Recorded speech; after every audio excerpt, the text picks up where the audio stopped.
নমস্কাৰ। আজি নকৈ নোৱাৰো অনুষ্ঠানটোত মই এটা বিষয় আপোনালোকৰ সন্মুখলৈ আনিছোঁ, যিটো বিষয় সকলোৰে বাবে গ্ৰহণযোগ্য নহবও পাৰে, কিন্তু অত্যন্ত গুৰুত্বপূৰ্ণ বিষয়।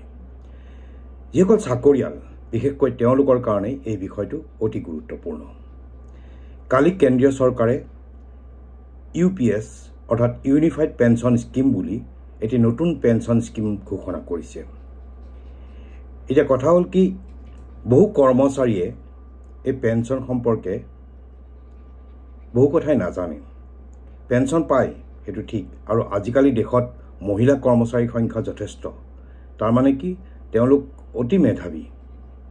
কিন্তু এই পেঞ্চন স্কিমটো ইমান জটিল। যেনেকৈ কৃষকসকলে সদায় আপোনাৰ ধৰ্ণা আন্দোলন MSP লৈ কৰে, ঠিক তেনেদৰেই এই কৰ্মচাৰীসকলেও পেঞ্চনৰ কথা কৈয়ে সংসদত হওক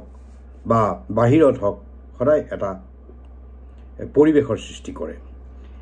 এতিয়া কথা হ'ল কি, কালি কেন্দ্ৰীয় চৰকাৰে যি UPS ঘোষণা কৰিলে, ইউনিফাইড পেঞ্চন স্কিম, তাৰ আগতে ভাৰতবৰ্ষত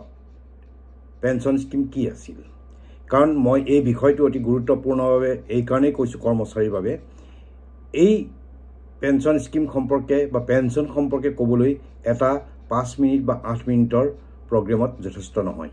মই পৰৱৰ্তী সময়ত এই পেঞ্চন স্কিমৰ সম্পৰ্কে আৰু অধিক তথ্য সহকাৰে, অংক সহকাৰে আপোনালোকক বুজাবলৈ চেষ্টা কৰিম, কিন্তু আজি এটা থুলমূল ধাৰণা দিব খুজিছোঁ।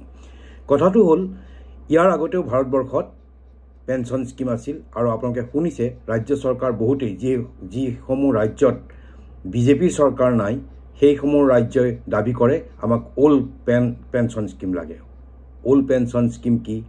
তাৰপিছত 2004 চনৰ পৰা বাজপেয়ী চৰকাৰে এটা নতুন পেঞ্চন স্কিম ঘোষণা কৰিছিল, NPS বুলি কয়। NPS new pension scheme. আৰু এই নিউ পেঞ্চন স্কিমৰ জৰিয়তে অকল যে কৰ্মচাৰীসকলেই ইয়াৰ অংশীদাৰ হ'ব পাৰে এনে নহয়, আনকি সাধাৰণ কোম্পানী এটা বা ব্যক্তিগতভাৱে আপুনি ক'তো চাকৰি নকৰে, তথাপিও কিন্তু এই পেঞ্চন স্কিমত পইচা থ'ব পাৰে। কেনেদৰে থ'ব পাৰে, কি কথা, এইবিলাক মই ক'ম। এতিয়া OPS old pension scheme, NPS new pension scheme, তাৰোপৰি আহিল এটা UPS unified pension scheme. 1 April 2025 চনৰ পৰা এই পেঞ্চন স্কিমটো প্ৰযোজ্য হ'ব, আৰু ইয়াৰ গুণাগুণ বা লাভালাভ কি হ'ব এই বিষয়েও ক'ম। কিন্তু ইয়াৰ উপৰিও ভাৰতবৰ্ষত কেন্দ্ৰীয় কৰ্মচাৰীসকলৰ কাৰণে আৰু এটা পেঞ্চন স্কিম আছে, সেইটোৰ বিষয়ে ইয়াত উল্লেখ কৰা হোৱা নাই, আৰু সেই পেঞ্চন স্কিমটো থাকিব নাই সেই বিষয়েও একো চৰকাৰে কোৱা নাই। মই এইকাৰণেই কৈছোঁ, বহুতৰে যিহেতু পেঞ্চন সম্পৰ্কে কোনো সম্যক ধাৰণাই নাই, এই প্ৰশ্নবিলাক কিন্তু উত্থাপন কৰা নাই। সেই পেঞ্চনটোৰ নাম হৈছে EPS 95। EPS 95 1995 চনত শ্ৰমিকসকলক কেন্দ্ৰ কৰিয়েই সেই সময়ৰ শ্ৰম মন্ত্ৰী শ্ৰী পূৰ্ণ চাংমাই আনিছিল, আৰু সেইটো পিছত বিৰোধ সমৰ্থন এইবিলাকৰ মাজত সৰ্বোচ্চ ন্যায়ালয়ে এটা ৰায় দিছিল, আৰু তেতিয়াৰ পৰাই 16 নৱেম্বৰ 1995 চনৰ পৰা এই পেঞ্চন স্কিমটো প্ৰযোজ্য হৈছে।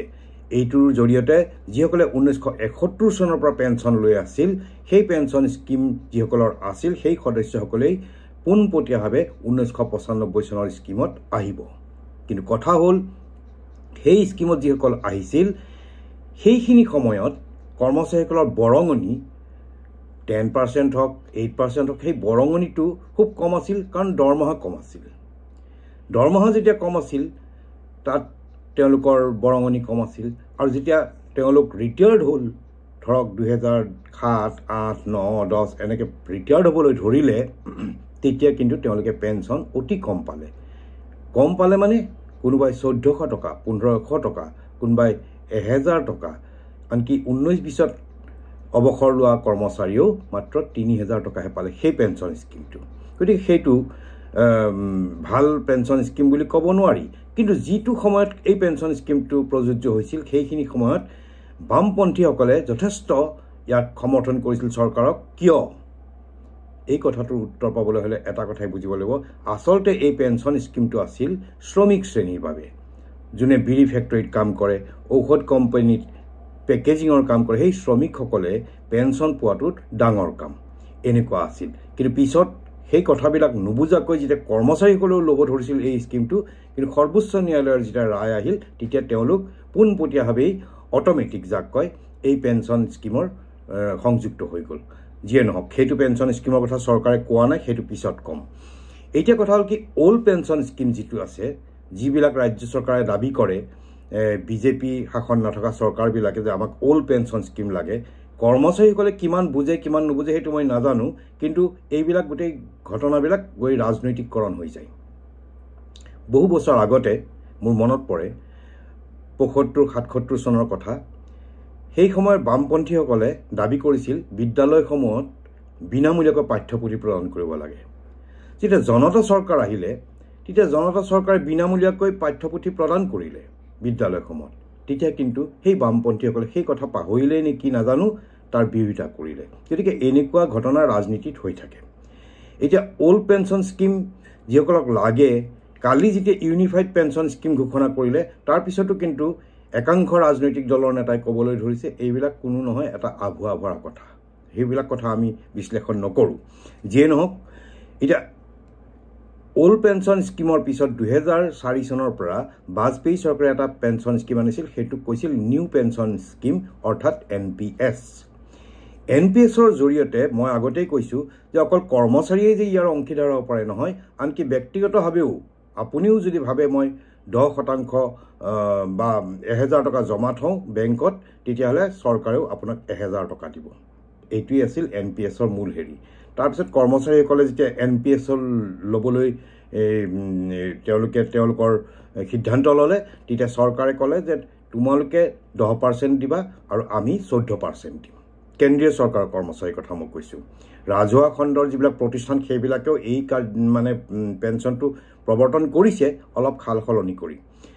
আৰু এই পেঞ্চন স্কিমটো ৰাজ্য চৰকাৰৰো বহুতত আছে। আৰু এইবাৰো এই যিটো ইউনিফাইড পেঞ্চন স্কিম দিছে চৰকাৰে, তাৰ বিশেষত্ব কি? কাৰণ পেঞ্চন ঘটনাটোক লৈ সদায় বিতৰ্ক হৈ থাকে। মই যেতিয়া কৈছোঁ যেনেকৈ 1500, 1700, 3000 টকা পেঞ্চন পায়, এজন চাকৰিয়ালে অৱসৰৰ পিছত তেওঁ যদি 30 লাখ টকাও গ্ৰেচুইটি হিচাপে পাইছে, কিন্তু পেঞ্চন হিচাপে যদি 3000 টকা পাইছে, তেওঁ মানে মস্তিষ্কই কাম নকৰা হয়। কাৰণ ঘৰখনটো ঠিকেই থাকে, একেই থাকে, চলি থাকিব লাগে, গতিকে 3000 টকাত নোৱাৰে। এতিয়া কথা হ'ল কি, কৰ্মচাৰীসকলে দাবী কৰি আছিল যে মিনিমাম এচিউৰ্ড পেঞ্চন এটা লাগে, তাৰমানে নিম্নতম কিবা এটা পেঞ্চন লাগে, যিটো তেওঁলোকে ধাৰ্য কৰিছিল হয়তো। এতিয়া চৰকাৰৰ লগত সদায় এই কথাবিলাক তুলি থাকে, আৰু চৰকাৰে অৱশেষত যোৱাবাৰ সংসদত এখন কমিটি বনাই দিছিল। সেই কমিটিখন আছিল সোমনাথন কমিটি। তাৰমানে তেখেত আছিল, সোমনাথন আছিল সেই সময়ৰ বাণিজ্য সচিব, আৰু তেখেতে পৰৱৰ্তী সময়ত গৈ আমাৰ কেবিনেট সচিব হ'বগৈ সেই সোমনাথন কমিটিয়ে যি প্ৰতিবেদন দিছে, সেই প্ৰতিবেদনৰ ভিত্তিত চৰকাৰে কালি এই ঘোষণাটো লৈছে, সিদ্ধান্তটো লৈছে। আৰু এই ইউনিফাইড পেঞ্চন স্কিমৰ জৰিয়তে চৰকাৰে এটা কথাই কৈছে, আপোনালোকক মই এইখিনি কৈ থওঁ, পেঞ্চন কিহৰ ওপৰত গণনা কৰা হয়? ৱেজ বুলি কয়। ৱেজ মানে হ'ল বেচিক আপোনাৰ যদি আছিল ধৰক 80,000, আৰু তেতিয়া দিয়ে আছিল আপোনাৰ 90,000, 80 + 90 1,70,000ৰ ওপৰত 8.33 কেলকুলেশ্যন হয়। সেইটোৱেই হ'ল ৱেজৰ ওপৰত হয়। তাতেও কথা আছিল, এই ৱেজটো কেলকুলেশ্যন কৰোঁতে সেই আগৰ সময়ত যেতিয়া আপোনাৰ 80 আৰু 90 1,70,000 হয়, EPS পেঞ্চন ব্যৱস্থাটো সদায় মেইনটেইন কৰে EPF হৈ। তেওঁলোকে এটা সিদ্ধান্ত লৈছিল, বা কেন্দ্ৰীয় চৰকাৰে সেই সিদ্ধান্ত লৈছিল যে 1,70,000 হ'লেও আমি কিন্তু মিনিমাম 50,000ৰ ওপৰত 8.33 দিম। যদি 50,000ৰ ওপৰত দি পেলাই আপোনাৰ হৈছে ধৰি ল'লোঁ 5,000 টকা, তেতিয়া কিন্তু মিনিমাম 7,000 টকা দিম। এনেকুৱা এটা অংক আছিলে। এই অংকৰ বিষয়ে মই এতিয়া নকওঁ আপোনালোকক, অংকৰ বিষয়ে মই পিছত বুজাই ক'ম। এক্সুৱেলৰ ওপৰত দিয়া নাছিল। 80 + 90 1,70,000ৰ ওপৰত 8.33 যিটো এক্সুৱেল হ'ব লাগে এমাউণ্ট, সেই এমাউণ্টটো কিন্তু দিয়া নাছিল। তেতিয়াও তাত এটা তেওঁলোকে বাৰ ৰাখিছিল যে 1,70,000ৰ সলনি আমি কেলকুলেশ্যনটো কিন্তু আমি কৰিম 70,000ৰ ওপৰত 8.33, আৰু 70,000ৰ ওপৰত কৰি যদি মিনিমাম ইমান নহয় তেতিয়াহ'লে ইমান টকা আমি দিম। এনেকুৱাকৈ আছিল অংকটো। এতিয়া সেইটো বিষয়ে মই পিছত ক'ম। এতিয়া এই যিটো হেৰি দিছে, ইয়াৰ ইউ পি এছৰ বিষয়ে মই কৈ লওঁ আপোনালোকক আজি। UPS হ'ল ইউনিফাইড পেঞ্চন স্কিমৰ কোৱালিফিকেশ্যন বা কোৱালিফাই হ'বলৈ আপুনি কি হ'ব লাগিব এগৰাকী চৰকাৰী চাকৰিয়াল হিচাপে আপোনাৰ অতি কমেও 25 বছৰ চাকৰি হ'ব লাগিব 25 বছৰ চাকৰি হ'লে চৰকাৰে 25 বছৰ যিসকলে চাকৰি কৰিব বা 25 বছৰ ওপৰত কৰিব তেওঁলোকে শেষৰ সময়ত যিটো অৱসৰৰ আগতে 12 মাহ যিটো দৰমহা পাইছিল তাৰ এটা এভাৰেজ ওলাব ধৰি ললো আপুনি একেবাৰে 2023 ডিসেম্বৰত অৱসৰ লৈছে 2023 ডিসেম্বৰ নৱেম্বৰ অক্টোবৰ এনেকৈ তেওঁলোকে গৈ 12 মাহৰ এটো প্ৰৰাটা বুলি কয় 12 মাহৰ অংকটো কৰিব 12 মাহত আপোনাৰ বেসিক প্লাস ডিএ যেটো হ'ব ধৰি ললো আপোনাৰ 2,10,000 হৈছে বেসিক 80,000 আৰু 70,000 আপোনাৰ ধৰক ডিএ হৈছে 1,50,000 1,50,000 ওপৰত হিসাবটো কৰি এতিয়া আপোনাৰ যে তেনেকে 1,50,000 1,30,000 1,40,000 এনেকে 12 মাহৰ যে অংকটো কৰি আহিব তাৰ এভাৰেজ ওলাব আৰু এভাৰেজৰ 50% আপোনাৰ পেনশন হ'ব হেপিনৰ পৰা আপোনাৰ যথেষ্ট ভাল আৰু কথা হৈছে কি 1,50,000 পাইছিল বা আপোনাৰ ধৰক 13 লাখ হৈছে 14 লাখ হৈছে এনেকে এটা এভাৰেজ ওলাব এভাৰেজটো 50% দিব কিন্তু 25 বছৰৰ কম চাকৰি কৰে যদিও আপুনি ক্যালকুলেশনটো কৰি দেখা গল আপুনি 8,000 টকাহে পায় তেতিয়াও চৰকাৰে কৈছে মিনিমাম এচিউৰ্ড পেনশন স্কিম বুলি কৈছে কাৰণে 10,000 টকা দিব 25 বছৰ অতিক্ৰম কৰিছে কাৰণ সবৰে 80,000 90,000 নহয় কাৰবাৰ 5,000 বেসিক 7,000 দিয়ে 12,000 এনেকে যদি 12 মাহৰ হিসাব কৰি যায় এভাৰেজ হয়তো 8,000 ওলাইছে তেতিয়া তেওঁকো কিন্তু 10,000 টকাই পেনশন হিচাপে দিব লগতে যদি 25 বছৰ কম হয় কোনোবাই 12 বছৰ কৰিছে কোনোবাই 11 বছৰ কৰিছে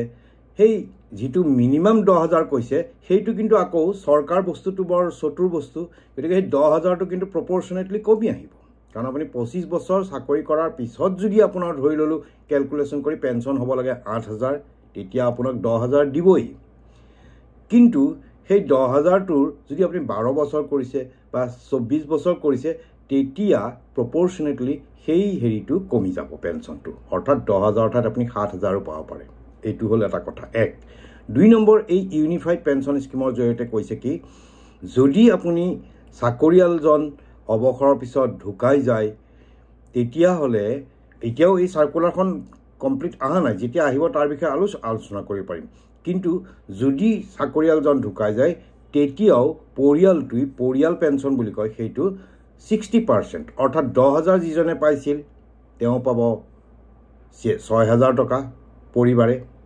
আৰু যদি কোনবা প্ৰপৰচনেটলি যেটো মই কৈছিল সেইটো তেনেকে হ'ব যদি কোনবা 7,000 পাইছিল বা 4,000 পাইছিল 4,000ৰ 60% আপোনাৰ যি হ'ব 2,400 টকা এনেকৈ হ'ব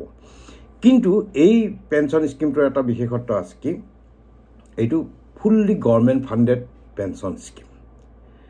এতিয়া আপোনাৰ এনপিএছ বা এই পেনশন বিলাক কিন্তু কিহৰ ওপৰত নিৰ্ভৰ কৰে বজাৰৰ ওপৰত আপুনি পেনশনৰ নামত কাটি গৈছে মই থুলমুলকে বুজাও কাৰণ এটা খুব দীঘলীয়া এবাৰ কৰিব খোজা নাই কাটি যোৱাৰ পিছত আপোনাৰ যেটো টকা হ'ব পেনশন প্ৰভিডেন্ট ফাণ্ডৰ তাৰে এটা অংশ পেনশনৰ নামত গুছি যায় সেই গুছি যোৱা টকাটো প্ৰথমতে কাক জমা দিব ধৰি ললো আপোনালোকৰ ফান্ড মেনেজাৰ আপোনালোকৰ আমাৰ নিচিনা এমপ্লয়ি বিলাকৰ যেটা কাটিব এটা 23 লাখ এমপ্লয়ি কাটিব গতিকে সেই 23 লাখ এমপ্লয়িৰ পইচাখিনি প্ৰথমতে ক'ত জমা দিব এটা প্ৰতিষ্ঠান বিত্তীয় প্ৰতিষ্ঠান বাছি লয় সেইটো কয় ফান্ড মেনেজাৰ সেই হিহঁতেও আপোনাক পাৰ্চেন্টেজ দিব আপোনাৰ ধৰক 2 কোটি টকা জমা হল 2 কোটি টকাৰ ওপৰত যিমান দিনলৈ আপোনাৰ হেৰি হয় আজি যিসকল অৱসৰ নহয় যিসকল চাকৰিত আছে তেওঁলোকৰ পইচাও কাটিব এপ্ৰিলৰ 25 পৰা তেওঁলোক ৰিটায়াৰ হ'ব 50 বা 70ত ঠিক তেনেকে সেই এমপ্লয়ি খিনিৰো পইচাখিনি জমা থব য'ত থব যিটোক নিৰ্বাচন কৰে ধৰি ললো এলআইসি আইসিআই এসবিআই হেইটো প্ৰথমতে কোৱা হয় ফান্ড মেনেজাৰ সেই ফান্ড মেনেজাৰেও আপোনাক এটা শতাংশ দিব সেই টকাখিনিৰ ওপৰত এক দুই নম্বৰ যেটা অৱসৰ হল আপোনাৰ যেটো একুমুলেটেড টকা সেই টকাখিনি আপুনি কোড বিনিয়োগ কৰিব তাক কোৱা হয় এনুইটি প্ৰভাইডাৰ এনুইটি প্ৰভাইডাৰ কেবাটাও আছে এটো আপোনাৰ ৰেগুলেটৰী অথৰিটি থাকে regulatory authority of development agency নেকি এনেকৈ কয় সিহঁত একেবাৰে চৰকাৰৰ মান্যতা পোৱা হেৰি তেনেকৈ ICICI HDFC তাৰপিছত আপোনাৰ বাজাজ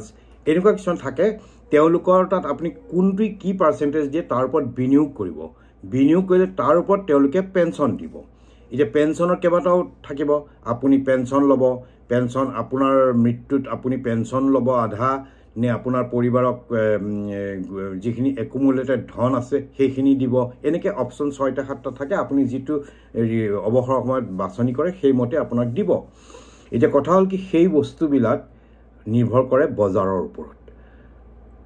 চৰকাৰে যেতিয়া NPS আনিছিল চৰকাৰৰ চিন্তা এইটোৱে আছিল মই তেতিয়াও এটা কথাই কৈছিলোঁ যে চৰকাৰে কৰ্মচাৰীৰ বুজা ল'ব নোখোজে সেইকাৰণে সেইটো আপুনি 10% দিব আপোনাক 12% চৰকাৰে দিব আৰু তাৰপিছত আপুনি আপোনাৰ টকা ক'ত বিনিয়োগ কৰে কাৰণ 12% 10% দিলেও এমপ্লয়ীৰ পইচা এমপ্লয়ী বুলি কয় এমপ্লয়ী 10% দিছে আৰু চৰকাৰ মানে কি যিটো আপোনাৰ কাম কৰা প্ৰতিষ্ঠান সিহঁতে 12% দিছে সেই 12%ৰ আপোনাৰ এটা অংশ পেঞ্চনত যায় সেই পইচাবিলাক আপুনি ক'ত বিনিয়োগ কৰিব সেইটো আপোনাৰ কথা চৰকাৰে দায়িত্ব নল'বলৈ মূৰ পুলুকা দিয়াৰ নিচিনা এটা স্কিম আছিল এইবাৰ কিন্তু এটো ফুললি গভৰ্নমেন্ট ফান্ডেড যেটো স্কিম চৰকাৰে আপোনাৰ আৰু চৰকাৰে যেতিয়া আছনিলে আজি এই চৰকাৰ আছে কালি এই চৰকাৰ খলনি হ'ল সেই স্কিমটো থাকিব কোবাত তাত অলপ খাল খলনি হ'ব ইমানেই কথা আৰু এই UPSৰ কথা হৈছে UPS মানে ইউনিফাইড পেনশন স্কিমৰ কথা হৈছে যে 3 বছৰ পিছত তেওঁলোকে এটা ৰিভিউ কৰিব ৰিভিউ কৰিলে সাধাৰণতে যিটো পাই আছে তাতকে কমাই নিদিয়ে যদি কৰ্পাস যিখিনি টকা জমা হৈছে তাৰ ওপৰত যিখিনি দিব লাগে কৰ্মচাৰীক ধৰি ললো 800 টকা জমা হৈছে আপোনাৰ সহজভাৱে 800 টকা জমা হৈছে দিব লাগে 15000 টকা তেতিয়াতো চৰকাৰে যিটো পেনশন দিয়া প্ৰতিষ্ঠানকে দিবলৈ অসুবিধা হ'ব তেতিয়া চৰকাৰে সেই টকাখিনি উপৰঞ্চি টকাখিনি সেই প্ৰতিষ্ঠানটোক দিব যে নাই কৰ্মচাৰীখিনিক দি থাকা তেতিয়াও কিন্তু চৰকাৰে আপোনাৰ কৰ্মচাৰীৰ যিটো 10% আপোনাৰ পৰা কাটিছে সেইটোত খালখলনি নকৰে এইবাৰ চৰকাৰে যিটো আগতে 14% আছিল এমপ্লয়াৰৰ পইচা 14% আছিল যিটো প্ৰতিষ্ঠানত আপুনি কাম কৰে তেওঁলোকে আপুনি যদি 10% দিয়ে আপোনাৰ ওয়েজৰ সেই প্ৰতিষ্ঠানে আপোনাৰ ওয়েজৰ 14% দিছিল এইবাৰ 18.5% চৰকাৰে দিব সেইটো হয়তো বৃদ্ধি কৰিব লাগিব পাৰে কাৰণ কৰ্পাসটো কমি গৈছে এনেকুৱা ধৰণৰ কাৰণে ৰিভিউ কৰিব এ সেই পিনৰ পৰা মই দেখিছো গোটেই UPS টো বেয়া নহয় আৰু মই মোৰ ব্যক্তিগত অভিজ্ঞতাৰ পৰা এটা কথা ক'ব পাৰো কৰ্মচাৰীসকলে UPSত সুইচ ওভাৰ কৰা ভাল কাৰণ NPS টো আপুনি ক'ব নোৱাৰে কাৰণ এইটো বজাৰৰ ওপৰত নিয়ন্ত্ৰণ কৰে কেতিয়া কি হ'ব আপুনি যিটো শেয়াৰ মাৰ্কেটত আমাৰ যিটো হয় আজি উঠি গৈছে কালি কমি যাব সেই সময়ত কেনেকুৱা আপুনি ৰিটাৰ্ণ পায় সেই কথাটো ক'ব নোৱাৰি আৰু এটা কথা গুৰুত্বপূৰ্ণ কথা যে NPS যিটো আছিল সেইটোৰ কৰ্মচাৰী আজিও অৱসৰ লোৱা নাই সেইটো বহুত সময় আছে ইভেন ওল্ড পেনশন স্কিম লাগে বুলি যিসকলে কৈছে মোৰ দৃষ্টিত সেইটো একেবাৰে মূৰ্খামি কিয় মানে আমি যিবিলাক পুৰণা কৰ্মচাৰী আছিল তেওঁলোকৰ কন্ট্ৰিবিউশন কম আছিল আমি কম পেনশন পাইছো কিন্তু আজিৰ কৰ্মচাৰীৰ যিটো দৰমহাৰ নিৰিখ সেই পিনৰ পৰা তেওঁলোকৰ কন্ট্ৰিবিউশনো বেছি আৰু তেওঁলোকে পেনশনো বেছি পাব তথাপিও কিন্তু মই যেটো কৈ আছো যে মাৰ্কেট ওৰিয়েন্টেড সেই কাৰণে কাৰণ আপোনাৰ যিখিনি পইচা সেই পইচাখিনি প্ৰথমতে এতিয়া থব ফান্ড মেনেজাৰ তাত তেওঁলোকে এটা শতাংশ দিব 7 হওক 6 হওক 5 হওক দিব আৰু আপোনাৰ অৱসৰৰ পিছত সেই পইচাখিনি আপুনি বিনিয়োগ কৰিব কাৰ্ডত এনুইটি প্ৰভাইডাৰ বুলি কয় এনুইটি প্ৰভাইডাৰ সেই যিটো HDFC